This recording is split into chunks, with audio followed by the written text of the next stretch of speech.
Jirra jirtuu kabajamtoota hordoftoota madda nageenyaa oduu isinitti himaa oduu waliin onumar sabaati. Walloo aanaa baatetti ijoolleen Oromoo warri lola baqatee gale guyyaa kaleessaa jechuun onkololeessa 22 bara 2021 osoo uummanni arguu akka rashinamantu dhagahame. Walloo aanaa baatee kaampii waraanaa burqaa keessatti ijoollee Oromoo waraana irraa dheessitan jechuun kaampii keessatti uummatni osoo arguu rasaasan akka rashinaman odeeffannee jirra. Bulchaan naannoo Amaaraa duraanii Gadduu Andargaachoo dargaggoota Wallootti quba qabuun TPLF deeggaran jechuun himate. Gadduun gaafa mootummaan naannoo Amaaraa irraa ka'u abbaa hiyyeessaa jechuun kaabineen Walloo kamisee kan bobahaa turan yoo ta'u, lola TPLF'n gaggeessaa jiru kanatti muddamuun qeerroon Walloo akka isaan jedhanitti waan ajajamuu didaniif dargaggoonni Walloo TPLF deeggaraa jiran jechuun quba itti qabee akka himataa jirtu gabaafame. Oduu keenyatti aanuun hidhattoonni Amaaraa ajjechaa ilmaan Oromoo irratti raawwachuu itti fufan. Godina Wallagga Bahaa aanaa Kiraamuu ganda lalistuu Somboo keessatti hidhattoonni Amaaraa guyyaa har'aa jechuun onkololeessa 23 bara 2021 namoota 2 ajjeesani. Namoonni ajjeefaman kun dargaggoo Hordofaa Darajjee fi Galataa Wirtuu kan jedhaman yommuu ta'u, Hordofaa Darajjee Yuunivarsiitii Riifti Veelii irraa kan eebbifamedha.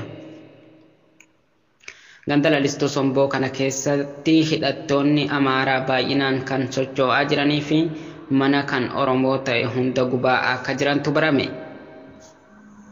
Hongee godina Booranaatti mudatee loon du'an 14,410 gahuu hoogganaan qophii ittisa balaa godinichaa Abiliibaan Kabbadaa BBC'tti himani. Kana malees haala hongee godinichaa keessatti mul'ataa jiruutiin loon sababii hanqinaatiin gargaarsa namaatiin lafaa kaafaman 30,000 ol ta'uu himani.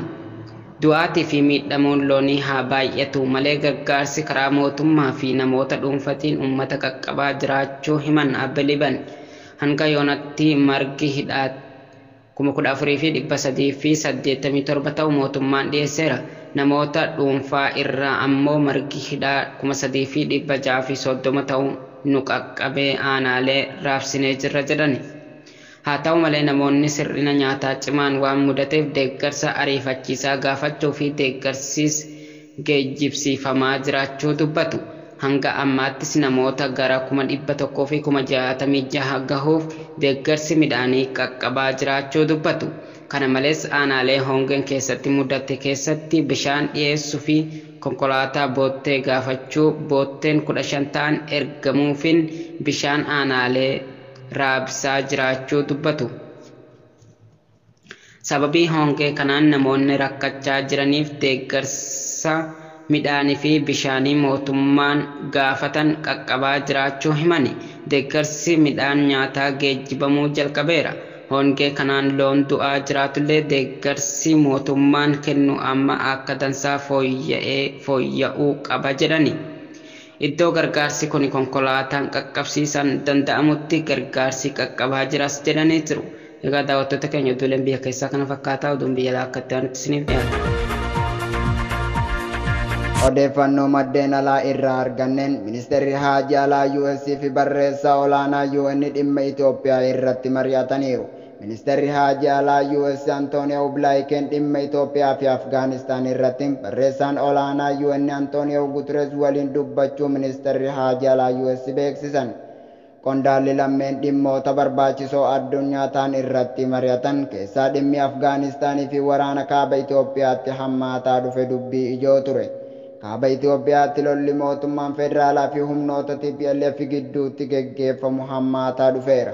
Mootummaan Itoophiyaa iddoowwan leenjii waraana ta'anii fi adda bahan Maqalee fi naannoo isheetti argaman irratti deddeebiin haleellaa qilleensarraan raawwachuu himeera. As keessatti namoonni nagaan miidhaman jiraachuu haa himamuu malee mootummaan Itoophiyaa dhimma kana dhara jedheera.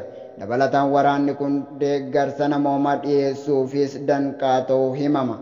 Antonio Blinken Ameerikaan tattaaffii barreessaa olaanaa rakkoo deeggarsa namoomaa mudate furuuf gochaa jiranii fi garee UN Itoophiyaa jiru haala rakkisaa keessa hojjechaa jiraachuu akka dinqisiifatu himan.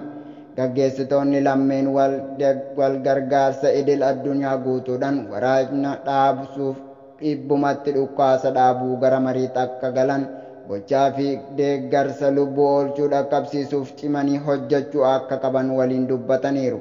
haleellaa xiyyaara torban kana keessa qofaa guyyaa afuraffaa keessa onkololeessa 22 bara 2020 takka magaalaa Maqalee keessatti raawwatame mootummaa fi finciltoota Tigraay himan.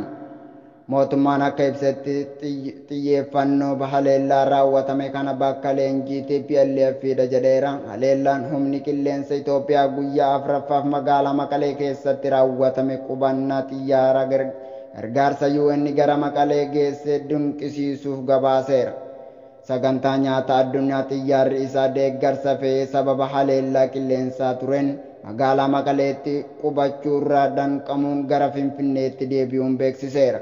Dubbi himaan sagantaa nyaata addunyaa xiyyaarri deeggarsa namooma keenya ganama kana buufata xiyyaara Maqalee irraa deebi'uuf dirqameera jechuun BBC'tti himan. Ta'iin kanaan wal qabate UN balaalii tajaajila deeggarsa namooma Finfinneetti gara Maqalee godhaa akka dhaabu dubbi himaan UN Stephen Dujaariin himaniiru. Egaa kabajamtootaa fi hordoftoota madda nageenyaa oduu biyya alaaf biyya keessaa qindeessee kan simbiraan gahaa ture. Ane Jersoo Walloo fi Umar Sabaati gama ogummaa fi teeknikaatiin muhee callaan faana ture. Qophiilee madda nageenyaa hafan waliin turtii gaarii.